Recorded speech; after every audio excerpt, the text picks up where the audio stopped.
Mysterious ছেলেটা 10 বছর ধরে মাকে চিঠি লিখত, কিন্তু মা কখনো একটাও খুলে পড়েননি।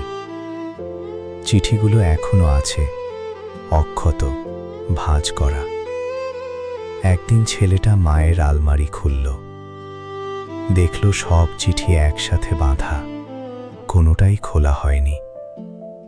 মায়ের কাছে গেল, জিজ্ঞেস করল, মা, তুমি কি আমার চিঠিগুলো কখনো পড়নি?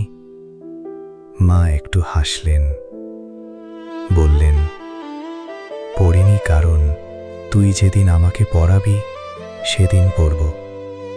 তুই লিখেছিস, সেটাই আমার কাছে যথেষ্ট, কিন্তু তোর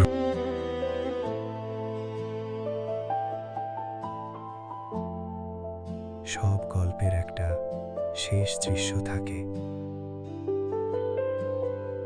যদি এই গল্প তোমার মনে লেগে থাকে, সাবস্ক্রাইব করে রাখো আর লাইক করে জানিয়ে দিও।